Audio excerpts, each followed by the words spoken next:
Sky High behalf. And I just want to say, in terms of announcements, he'll be on virtually, but Osiris Ramirez from Rampant Land Surveying just secured 2 small contracts. And, you know, he said, you know, I've won these 2 small contracts, but I didn't want to say anything because they were small. Brothers and sisters, children of all ages, if you win, there's no such thing as a small contract. Every contract is important. And what I said to him, and I want everyone to get this message, he won a contract with a state agency and a city agency. And I said, if you win a small contract, that means you are on their radar. If one agency funds you, another agency will feel comfortable funding you. If one agency pays your scale, that then validates that scale for another agency. So please take those small contracts because they are open doors. All right. Are there any other questions? Mr. Wayne, despite his transportation issues, let's give him a round of applause.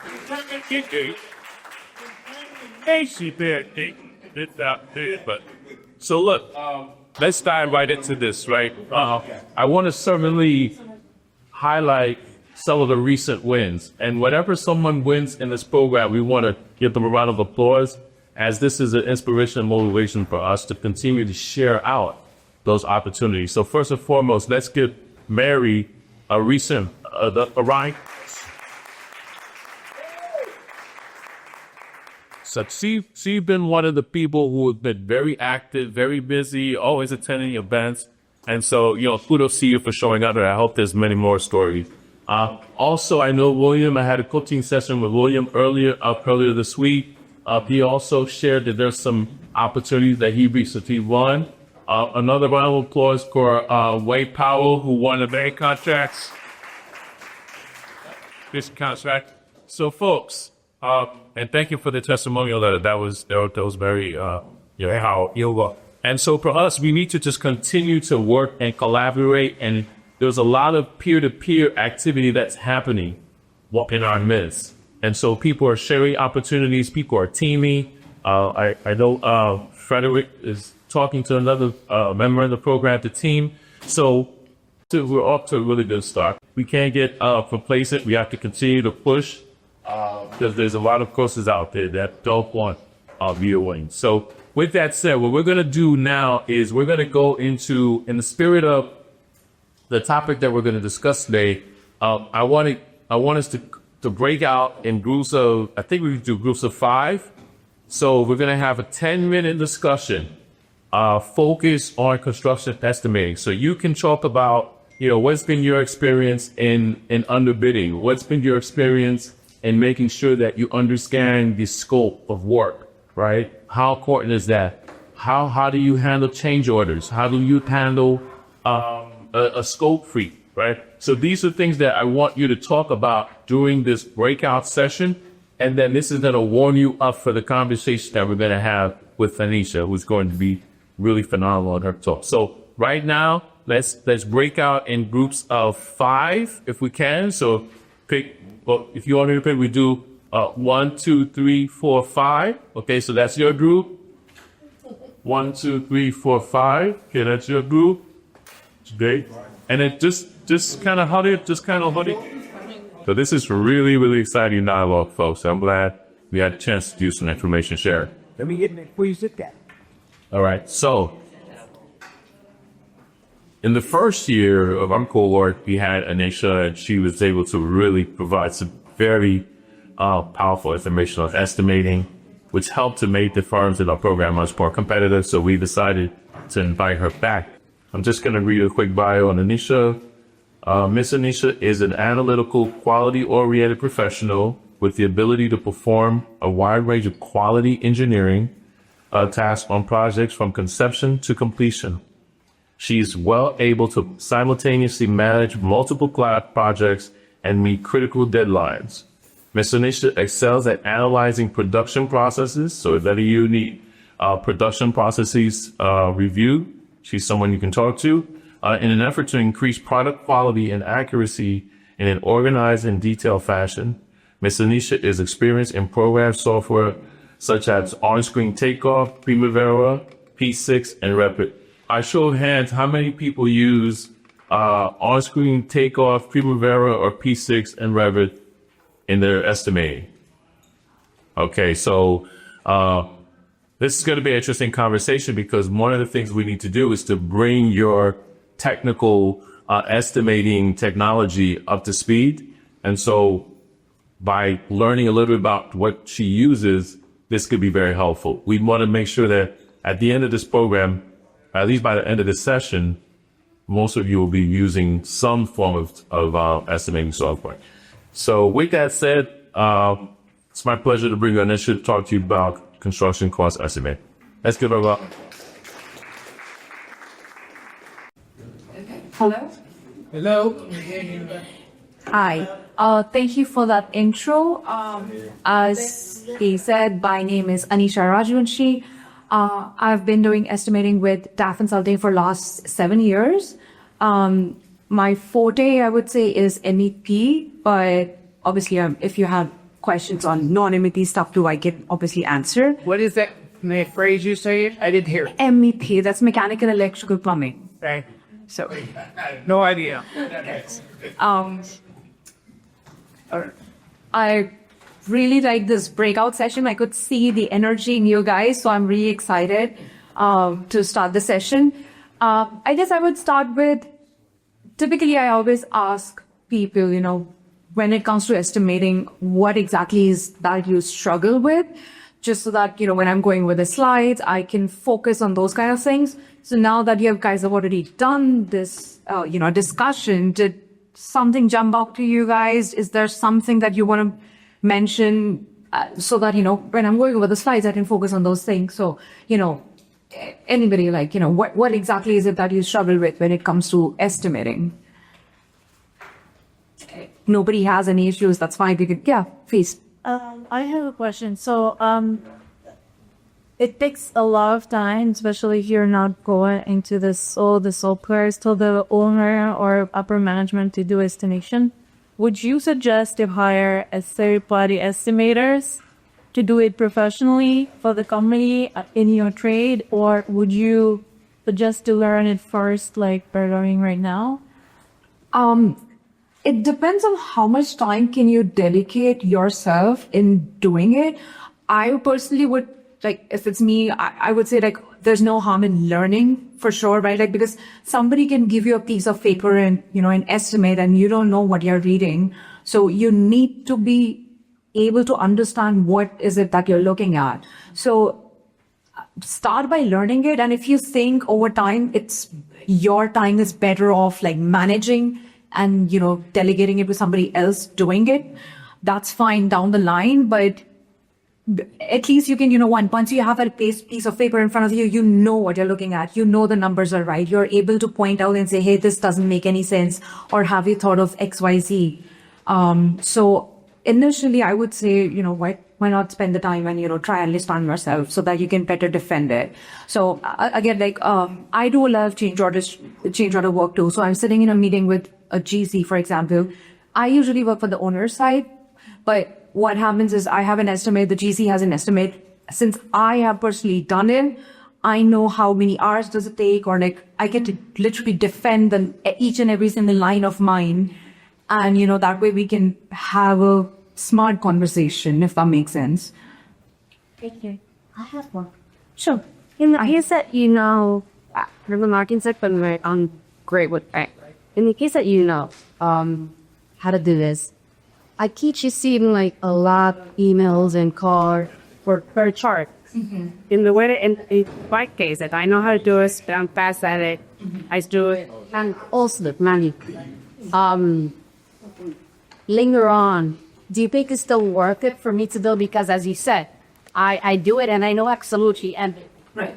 that's a cow idea. But if the later on is if my time shall have enough time, not okay.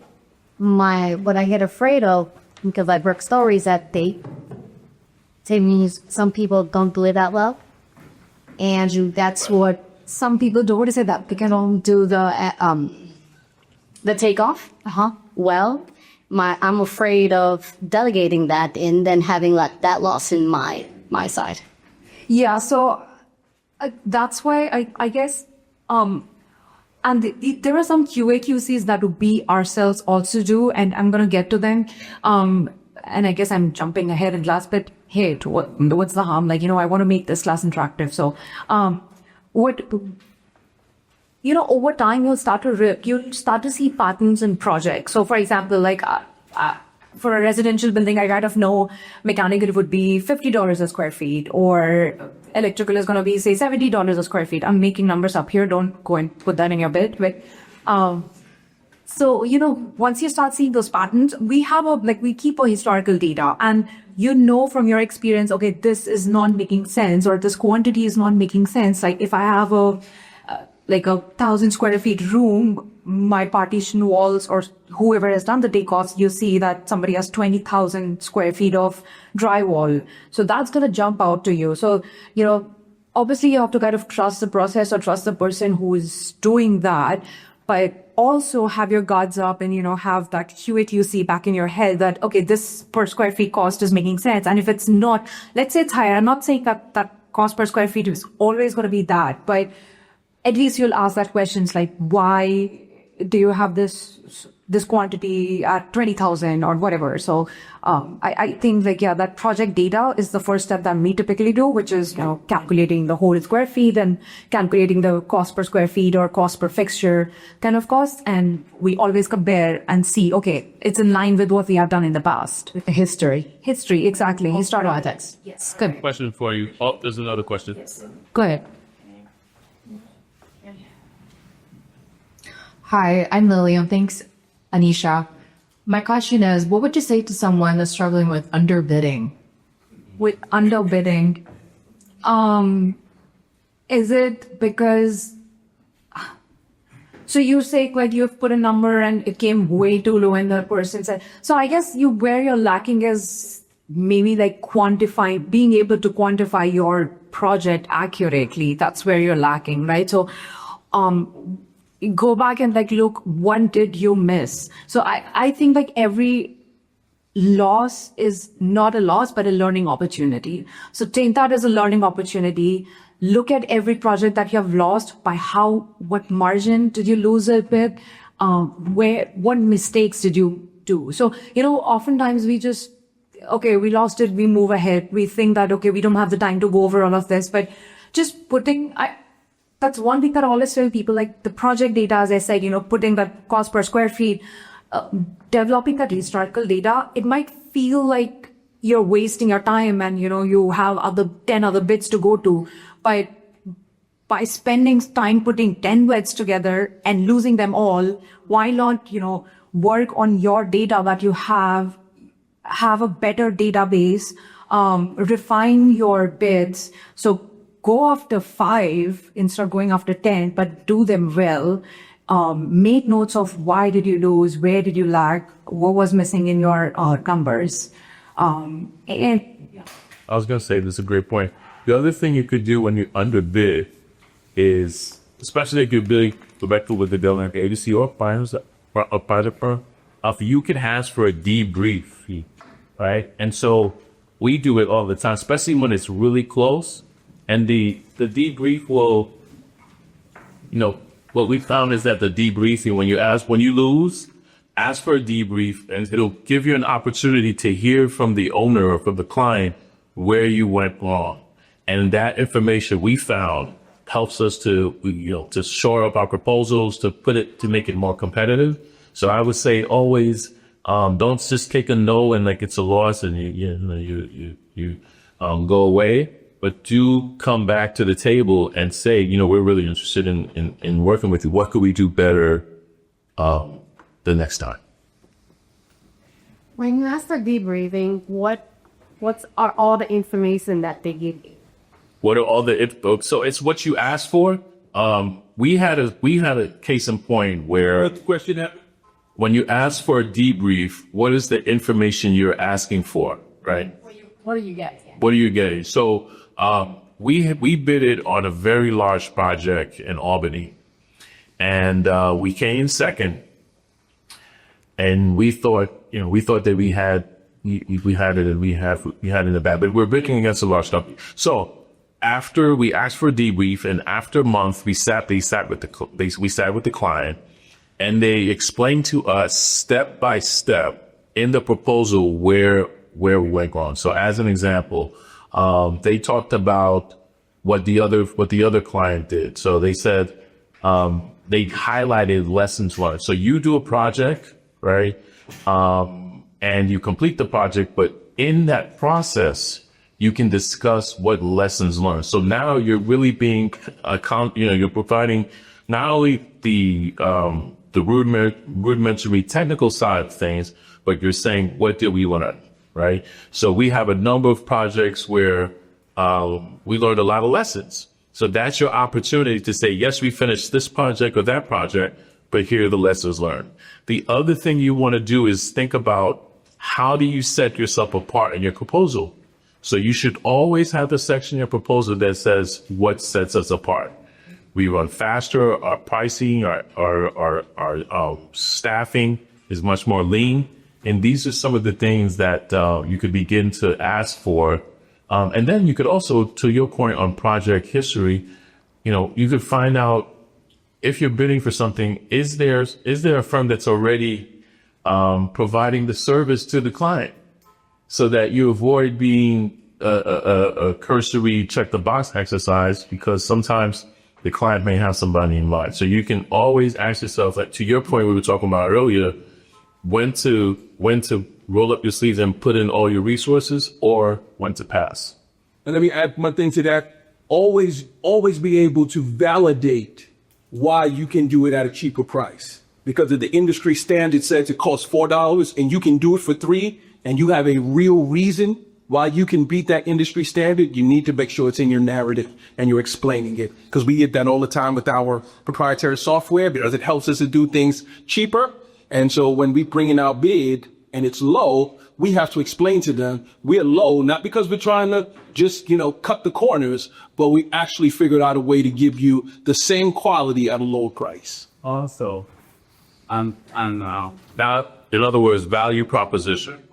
I just wanted to add this, that also on government projects, if your numbers are too low, they're not going to accept it. Because, that is correct. They got the math, got the math. If it's too low, they're not going to accept it. They got to be the lowest responsible bidder, meaning your numbers got to make sense. We have one more question and then we're going to get to the presentation, because I know we can do this. You do this. That's fun. We're a very talkative group. So This is great. No, I mean, I in fact like classes to be interactive. So, we learn more instead of me just, reading through the slides. So that's why I'm going to keep going over the slides. So while this is happening, others can just read, everybody can read. So this is much better. Yes. Thank you. I do have a question, but just to stay on track of validating your number when you have a low number. When we won a project a few months back, they asked us why we were so low, and simply because we had added surplus of material, because it was another project that we've done previously and we had surplus. So we were ahead of the game, because those type of projects are our wheelhouse. We know how to bang them out. 1, 2, 3. We know the amount of cable. We can, So if you keep that in mind, so to this team here that consistently low bids, it's hard in the beginning because I was there. Debriefing is great. And what you have also is that saved us big was historical data. You don't go by your fastest person. You go by your slowest person. That's a good point. Because it's a team. You go by your slowest person and the time. And if they're too slow, they're not your person. There's people out there, so you got to make your team. You're the head coach. Get the right people on your team, okay? Maybe. Thank you. There's nothing on Zoom, right? I can hear some things, but I'm not sure if somebody's asking any questions or something's happening there, because I must see it from here. That's way too far for me. well, there's no hands up. And if they speak, they're on the speaker system. The speakers are up, so we should hear the. Sure.